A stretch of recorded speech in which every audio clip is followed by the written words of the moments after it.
സുഖ സൗകര്യങ്ങളെല്ലാം അനുഭവിച്ച് ജീവിക്കാനും ഇവരുടെ സെക്ഷൽ നീഡ്സ് മീറ്റ് ചെയ്ത് അതിലൂടെ അടുത്ത തലമുറ ഉണ്ടാക്കാനും വേണ്ടി മാത്രമുള്ള മാംസപിണ്ഡങ്ങളായിട്ടാണ് പെണ്ണുങ്ങളെ കാണുന്നത്.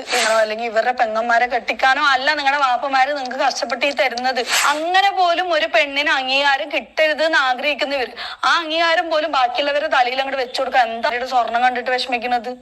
അതിന്റെ ആവശ്യം എന്താ? അവർക്ക് കൈ റിയൽ വേഴ്സസ് റിയാലിറ്റി, രാവും പകലും തമ്മിലുള്ള വ്യത്യാസമുണ്ട്. സിലു ടോക്ക് ബൈ സെൽഹ ഒരുപക്ഷെ നിങ്ങൾ എല്ലാവരും അറിയപ്പെടുന്ന കണ്ടിട്ടുള്ള ഒരാളായിരിക്കും. സാമൂഹ്യ പ്രവർത്തനങ്ങളിലൂടെയും അതുപോലെ തന്നെ ലഞ്ച് ബോക്സ് റെസിപ്പികളിലൂടെയൊക്കെയാണ് ഇവർ ഫേമസ് ആയിട്ടുള്ളത്. സാധാരണ വീട്ടമ്മമാർ കൊതിച്ചു പോകുന്ന ഒരു ലൈഫ് സ്റ്റൈലാണ് ഇവർക്കുള്ളത്. അതുപോലെ വളരെ ലക്ഷറി ആയിട്ട് ജീവിച്ചു വരുന്ന ഇവരിപ്പോൾ ഒരു വാടക വീട്ടിലേക്ക് മാറിക്കൊണ്ടിരിക്കുന്ന കാഴ്ച കണ്ട് പ്രേക്ഷകർ അന്തം വിട്ടിരിക്കുകയാണ്. ഇതിനുള്ളിൽ എന്താണ് ഇവർക്ക് സംഭവിച്ചതെന്നുള്ള ചോദ്യങ്ങൾ ഒരുപാട് കാണുന്നുണ്ട്. എന്നാൽ വീഡിയോയിൽ ഇവർ അവിടെ ഇവിടെയും തട്ടാതെ ചില കാര്യങ്ങൾ പറയുന്നുണ്ട്. ഇവരുടെ ജീവിതത്തിൽ സംഭവിച്ചത് എന്താണെന്ന് വെച്ചാൽ ഇവരുടെ ഭർത്താവ് ഒരു ബിസിനസ് ചെയ്യുന്ന ഒരാളായിരുന്നു. അപ്പോൾ ബിസിനസ്സിന് വേണ്ടിയിട്ട് ഇവർ കഴിഞ്ഞപ്പോൾ തന്നെ ഏകദേശം 50-60 പവൻ ഇവരെ വീട്ടുകാർ കൊടുത്തിട്ടുണ്ടായിരുന്നു. അത് ബിസിനസ്സിന് വേണ്ടി ചെലവഴിച്ചു. അത് ബിസിനസ്സിൽ ഒരുപാട് തകർച്ചകളും കാര്യങ്ങളൊക്കെ വരിക, ഗോൾഡൊക്കെ അങ്ങനെ പോയിട്ടുണ്ട്. എന്നാലും ബിസിനസ് കൈവിടാതെ വീണ്ടും ബിസിനസ്സിൽ അയാൾ തുടർന്നിരുന്നു. എന്നാൽ ഈ ഇടയായിട്ട് എന്താണ് സംഭവിച്ചത്? ബിസിനസ്സിൽ വലിയ തകർച്ച ഉണ്ടാവുകയും അതിനുശേഷം അവരുടെ വീട് വരെ വിൽക്കേണ്ടത്, താമസിച്ച് നല്ല മനോഹരമായിട്ടുള്ള ഒരു വീട്, നല്ല മനോഹരമായിട്ട് പെയിന്റ് ഒക്കെ ചെയ്ത് ഒരുപാട് ഡെക്കറേറ്റ് ഒക്കെ ചെയ്ത് മനോഹരമായ ഒരു വീടാണ്. ആ വീട് വിൽക്കേണ്ട ഒരു അവസ്ഥയിലേക്ക് വന്നിരിക്കുകയാണ്. അതുകൊണ്ട് തന്നെ ആ വീട് വിട്ട് അവരിപ്പോൾ ഒരു വാടക വീട്ടിലേക്ക് മാറിയിരിക്കുകയാണ്. അപ്പോൾ അതാണ് നമ്മൾ വീഡിയോയിൽ കണ്ടത്.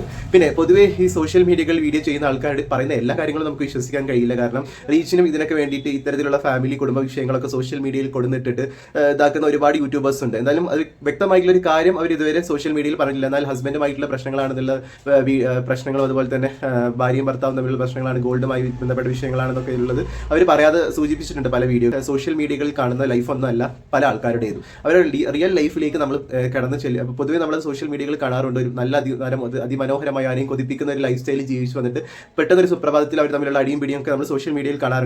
ഇതെല്ലാം കണ്ടന്റാക്കി സോഷ്യൽ മീഡിയകളിൽ ഇടാറുണ്ട് എന്നുള്ളതാണ് വലിയൊരു സത്യം. ഒരുപക്ഷെ അത് ഭയങ്കര റീച്ച് ആവും, ഒരു 1 മില്യൺ 2 മില്യൺ ഒക്കെ വ്യൂവേഴ്സ് വരും, ഒരു വരുമാന മാർഗ്ഗമൊക്കെ ആയിട്ട് കാണുന്ന ആൾക്കാരും ഇതിലുണ്ട്.